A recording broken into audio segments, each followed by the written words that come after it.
They expected cruelty. Instead, a spoon came first. The galpão smelled of wet canvas and cold metal, the sharp, sour tang of damp wool, the faint iron of old blood, the constant slow drip from a leaky roof. Boots whispered on mud outside and echoed as if the world itself were holding its breath. Light, when it came in, was thin, washed through a slit of sky that did nothing to warm the space. Rows of bodies made small islands in the dim, women folded into themselves, hands clasped tight against the ribs, eyes fixed on the door as though it were the wound that had to be watched. Near the far wall a young woman sat with her knees up, jacket buttoned to the throat, a thin white scar like a pale question under one eye. Her name was of little consequence in that place. Her habits mattered more. How she turned her face to the wall when a boot marched by, how she counted the rafters, how she braced for the sound of keys. She had learned the rituals of defeat. Shame had a schedule, and she had memorized it. Humiliation would come, they had been taught. It was inevitable. It had teeth. 2 steps ahead of her, older and keener, an older woman let her jaw rest on one fist. Age had made her face a map of refusals. She watched with the protected cruelty of someone who'd learned not to expect mercy. The galpão held a hollow, patient anger, worn like an undershirt, impossible to remove. Then the door moved, and something warm entered. 3 figures in Brazilian uniforms carried the warmth like a small sun. The first was thin, a corporal with a small notch of scar by his eyebrow, his face made of soft angles and careful hands. He moved as if he had practiced gentleness in private, measured, hesitant, each step respectful of the lives under his gaze. The second was broader, its center a wide mustache that seemed to command light. He held a burlap sack on one shoulder and wore a kind of authority that needed no shouting. The third dragged at exhaustion, shoulders bent, silent as a witness. They carried a pot of soup that steamed like a promise, and a sack of bread whose smell cut through the damp. The sight of it was so dissonant it could have been an insult. Food in that place was a test. Food could be poisoned, used to seduce confession, thrown as a mockery. The prisoners' faces tightened, a reflexive recoil, the muscles breaking into practiced fear. The corporal set the pot down as though lowering a relic. He could not smile. He could not. He knelt, then took up a ladle. He held the ladle out. For the young woman, hands went to her mouth as if the offering might bite. She wanted to laugh or cry, shiftless reactions that mixed in the same raw place. The spoon hovered between them, a small shining question. Nothing happened immediately. No one leapt, no one seized. The corporal's eyes held a strict, soft command. He bent slightly, lips forming the single word he had learned to trust in the smallest of languages. Langsam. He let it sit in the air.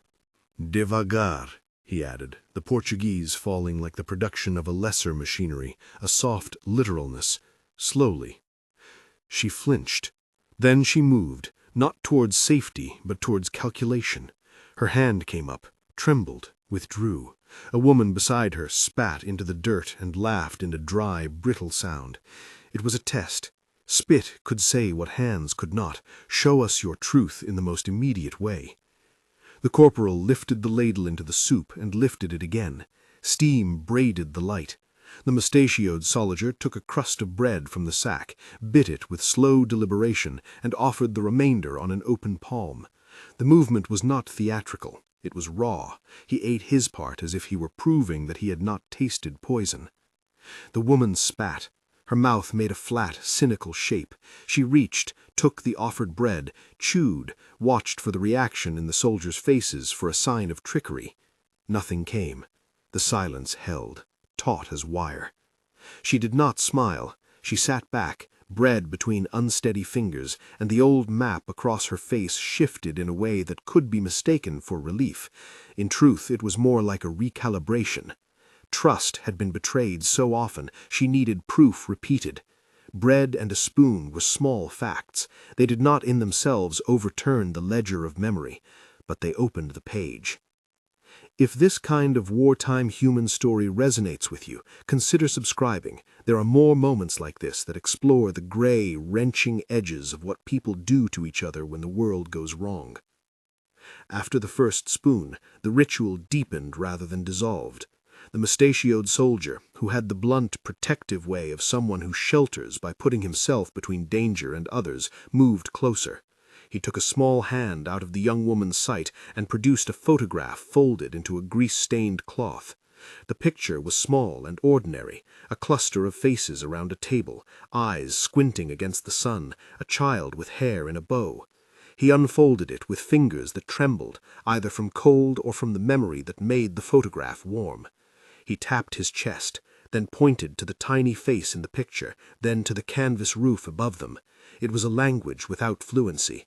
"Home," he said, slower. "Family." He repeated the gestures, touch to chest, up to roof, until the meaning settled like dust in the rafters. In that gesture there was more than compassion. There was a confession. We are not monsters. The photograph was a mechanism of translation. It grounded them in the same small private claim to life, meals, children, the neighbor who laughed like a bell. For one suspended instant, enemy and prisoner were two halves of the same ordinary ache. The corporal reached then into a cloth bundle and brought out something tender, a poultice, damp and scented with a crude medicinal smell. The older woman crouched, resisted for a breath, and then, because pain is also a language and sometimes you speak it when you cannot speak anything else, she lifted the hem of her sleeve. There was a bruise there that had been hidden like shame. The corporal's hands, which had looked capable of being rough, moved with exquisite, uncertain care. He applied the poultice and bandage as one might mend an old chair, not to make it whole again, but to keep the small usefulness of it for one more day. Later, the blanket came out. It was not a new thing. It was thin and patched, but placed with an economy that read like an offering. A hand, calloused, laid it over two shivering shoulders. A woman tucked it tight around her chin. The world outside did not soften. The distant boom of engines and the irregular percussion of artillery were reminders of a larger apparatus still grinding on and hungry. Inside the galpão there was a small, fierce pocket of tenderness that would not be catalogued by maps or medals. And yet every act of kindness arrived with a shadow. Suspicion did not evaporate. It crouched in the corners and watched. The prisoners scanned faces for the slightest tremor of malice. The soldiers, for their part, showed restraint that looked almost like fear. Fear not of the prisoners, but of the implications of mercy in a place where cruelty is currency. The bigodudo, mustachioed soldier, kept his rifle within reach. The thin corporal repeated langsam, devagar, to himself like a prayer. When he was not feeding, the young woman's mind ran through a catalogue of possible betrayals, the laughter that would come after a meal, the slur of mockery, the sudden lockdown, hands seizing, keys jangling. Memory had sharpened caution. She tested with small defiance, a glance that refused to soften, a hair twisted between two fingers, a stubborn silence. Each small assertion of self was a claim to dignity. It mattered more than the bread. Then the outside stepped in like an abrupt wetness. Boots, heavier than those that had come before, creaked the earth. The sound did not belong to the three who had brought food. Someone else was at the door. Official, immediate, wired for order. The Brazilian stiffened. The mustachioed soldier moved a fraction, his hand a promise around metal. The thin corporal's knuckles whitened. The atmosphere sharpened as if the galpão had been a basin of oxygen sucked quickly out. The door burst, and two figures entered. One barked in a language that clipped the air, the accent of an allied escort, harsh and uncompromising. He wore the arrogance of someone who carried a chain of command like armor. His eyes swept the gathered faces and found, before anything else, that he could not imagine kindness inside an enemy's folded hands. Prisoners, he declared, impatient and blunt.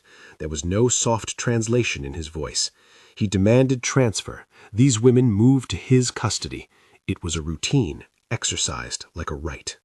The mustachioed soldier stepped toward him. He did not shout. He lowered his chin and planted himself in the doorway. His rifle slotted between knees, a rigid line that symbolized more than a weapon. It was a boundary. For a second, nothing was spoken. Even the air listened. The escort pushed words at them, strict phrases about protocol, about moving the prisoners immediately, about assumed penalties for hindering the passage of Allied forces. He used titles and ranks as if titles were stones to be thrown. There was a flavor of impatience, of a moral ledger that did not account for breathless, improvised kindness. The mustachioed soldier's voice came quiet and lethal in its calm. He was not conciliatory, he was protective. He said little, he stood steady. The thin corporal found his throat and said the word he had rehearsed, the one that folded the distance between languages and slowed the room as efficiently as a hand closing over a throat. Langsam, he said, softer than a command. Devagar, he repeated, slowly. Slowly was not an appeal. The mustachioed soldier stepped toward him. He did not shout. He lowered his chin and planted himself in the doorway. His rifle slotted between knees, a rigid line that symbolized more than a weapon. It was a boundary. For a second, nothing was spoken. Even the air listened. The escort pushed words at them, strict phrases about protocol, about moving the prisoners immediately, about assumed penalties for hindering the passage of Allied forces. He used titles and ranks as if titles were stones to be thrown. There was a flavor of impatience, of a moral ledger that did not account for breathless, improvised kindness. The mustachioed soldier's voice came quiet and lethal in its calm. He was not conciliatory, he was protective. He said little, he stood steady. The thin corporal found his throat and said the word he had rehearsed, the one that folded the distance between languages and slowed the room as efficiently as a hand closing over a throat. Langsam, he said, softer than a command. Devagar, he repeated, slowly. Slowly was not an appeal. It was a refusal to be shoved into the momentum of a war that erased small mercies. The corporal's eyes met the escort's. There was a warning there that had nothing to do with rank. In that look, the corporal spelled out a principle. You may have authority, but we have been given charge, and what we have offered, meals for the cold, bandages for wounds, will not be ripped away on a whim. It was not law, it was an ethic pressed straight into bone. A hand slid along the rifle's metal. The mustachioed man did not raise it. He did not need to. The gesture said enough.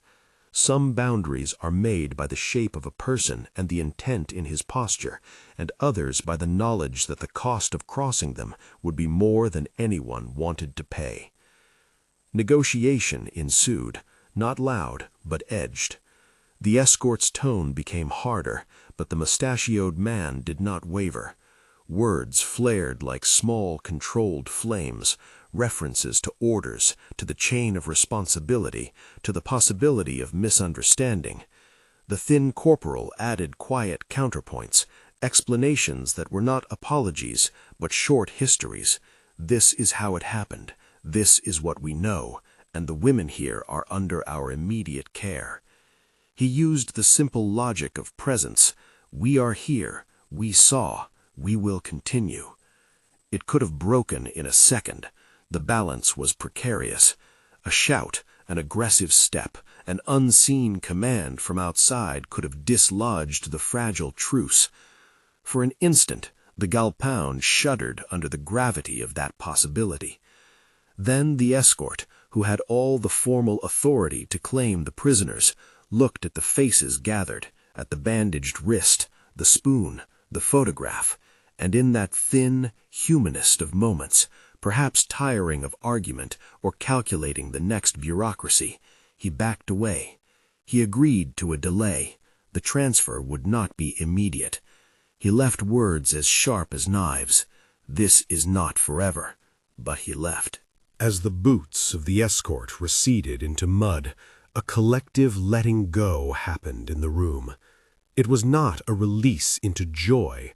That was impossible. It was more like returning to the slow, suspicious work of living when the immediate threat had passed. Women exhaled, though their breaths trembled. The young woman's knees unclenched a fraction. Her eyes slid to the pot where the last of the soup boiled like a tiny, humble hearth. There were no speeches. There were no declarations of new peace. What followed was a series of small rearrangements, a blanket smoothed, a bandage tightened by hands that had learned to be tender in odd places, the careful passing of bread from one set of fingers to another. A spoon was held out again, this time with less calculation and the faint hint of habit. Eating in that space was not mere sustenance, it was a ritual of trust performed in measured acts. They took the food as if practicing a new verb. One of the prisoners, who had been the most verbose of guardedness, took the corporal's hand and awkwardly at first touched the scar near her brow with the pad of her thumb. She did not smile, she could not, but the touch lingered like a question no longer shouted. The corporal looked down at the finger, surprised as if someone had touched a memory he kept folded. He touched his own chest as if to answer the photograph earlier's translation. "Home," he said simply, and the word was both explanation and confession. The galpão, which had seemed designed for erasures, now kept these small footnotes of humanity. A woman hummed a tune under her breath, a song half remembered. It fell like a small flag over the huddled bodies. We are still people. Even in this fragile atmosphere, the memory work of trauma did not unspool. The prisoners' faces carried calculations, acceptance, conditional, kindness, suspicious, mercy, a possible trick. Their internal landscapes were maps of prior violences, and the new gestures would have to be measured against that cartography slowly. Nothing would be healed by bread alone. But bread, poultice, photograph, blanket, these were instruments of a language that might one day rewrite the ledger. Night fell in a thin wash. The sounds beyond the galpão stitched the dark together. Engines murmured like distant beasts. The occasional report of artillery punctured the air with reminders of the far battlefield. Inside, the light over the pots and the small circle of faces made an island of warmth that could not and did not try to erase the wider war. It simply refused to be swallowed by it. When sleep came for some, it was not the deep, breathless oblivion of safety. It was the kind of tired, small sleep that keeps one alert to every noise. A woman turned her head, looked at the blanket laid across a shivering girl, and the small, almost imperceptible expression that crossed her face was gratitude edged with caution. The corporal rinsed the ladle in a tin cup, wiped it with slow, deliberate motions, and looked at his own hands as if reading a script there that he had not known existed. In the dim, there was a moment the young woman understood something bigger than the immediate. She watched a soldier bend over, spooning out the last of the soup into smaller bowls. There was no grand speech, no demand for reciprocation. The offer was simple: warmth for the body. For the first time in weeks, perhaps months, she let herself believe that an act could be offered without a ledger expecting repayment. She mouthed the foreign word the thinner man had spoken earlier. "Langsam," she said, tasting it, then added the Portuguese softly, devagar, slowly. The two syllables wrapped around each other. It was not a concession to trust, but an understanding that anything resembling repair would be gradual, a cautious, mutual procedure. Langson, the old woman echoed uncertainly, like an affirmation of an unsure prayer. When morning light found the galpão, it did not find transformation. It found instead people who had endured another night and whom the world had not yet forced into a final verdict. The corporal stood at the door and watched the light strike the wet earth, his breath a pale thread hanging in front of him. He had done something small that morning. He had chosen to feed, to bandage, to refuse the easy indignity of ordering more pain. That choice had cost him nothing in visible pay, but it had required something else, the willingness to stand against the momentum that would have erased those women or made their misery spectacle. The mustachioed soldier walked among the prisoners with a kind of stolid care. He did not search for gratitude. He offered bread. He adjusted blankets. His hands were clumsy at gentle things and very practiced at keeping boundaries. The third soldier, tired, moved like someone who had seen too much to be amazed by kindness, but who nevertheless was relieved by it. They were not saints. They were not converted by one meal.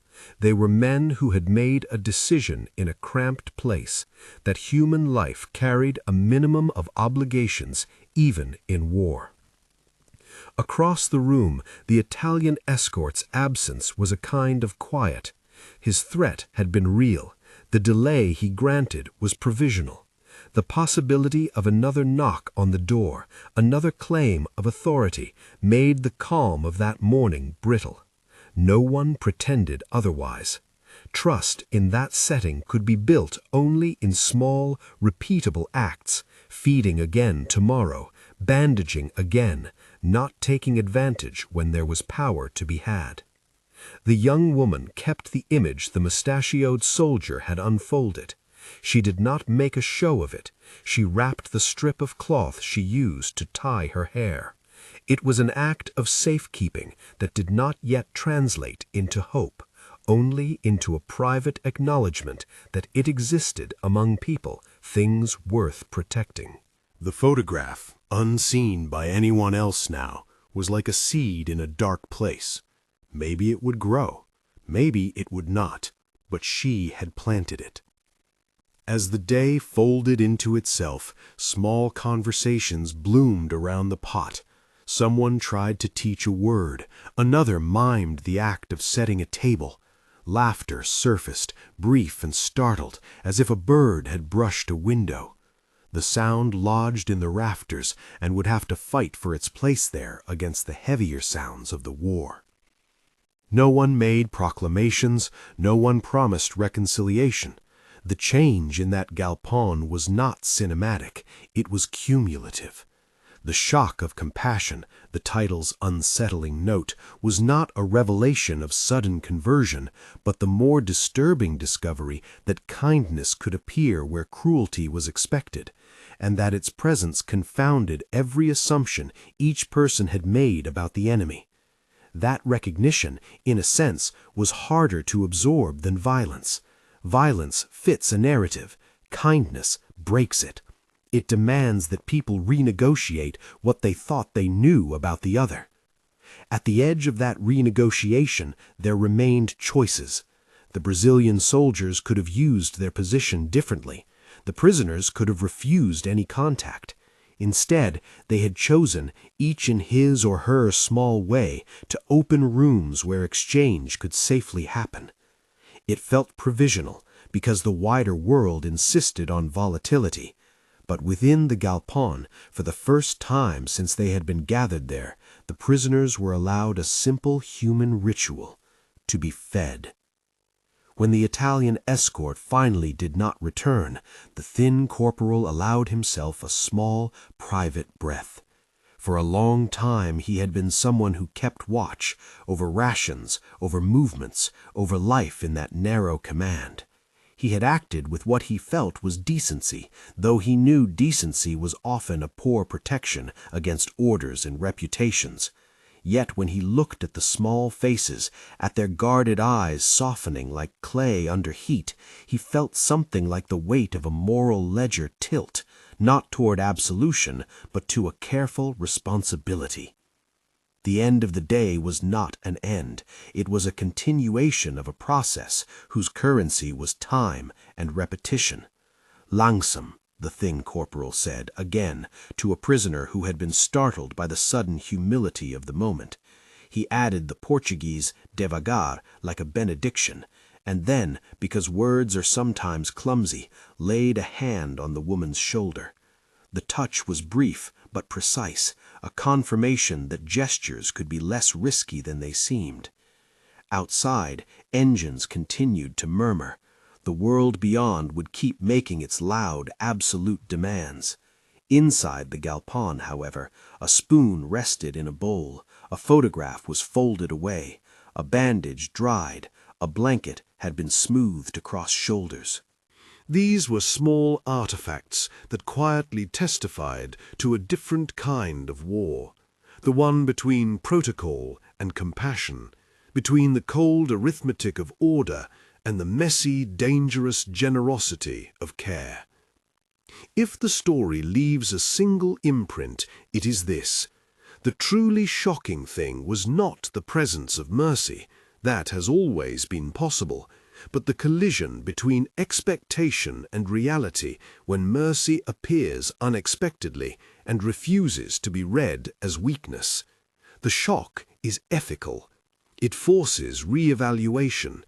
It asks the question, without expecting a neat answer, of what we do when the enemy shows us a bowl, a bandage, a photograph, or a blanket. Do we accept the gift and reconsider our map of the other, or do we respond with suspicion and lose the opportunity to reclaim aspects of our humanity? The galpão did not resolve that question definitively.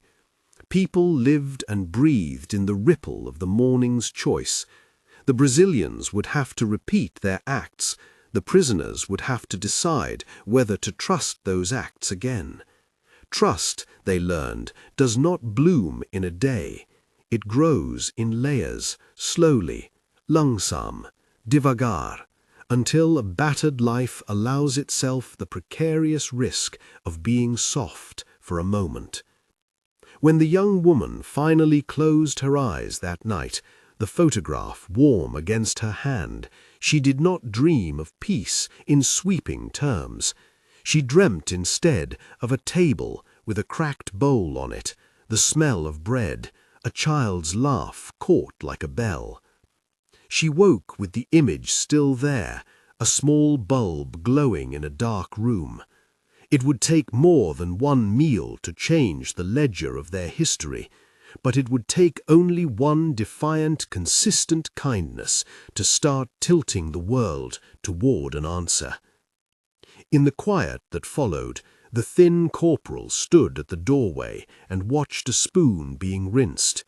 He tightened his scarf against the damp and whispered the word again, perhaps to keep it true to himself, perhaps as a way to teach the language of restraint. Langsam, he said, then softer, devagar, slowly. If this story moved you, share it. Tell someone how a spoon once changed a room. Leave a comment about a small kindness that surprised you. These stories matter because they remind us that in the midst of violence, the choice to offer food, a bandage, a photograph, or a blanket is a form of resistance, a refusal to let the world be only what it seems.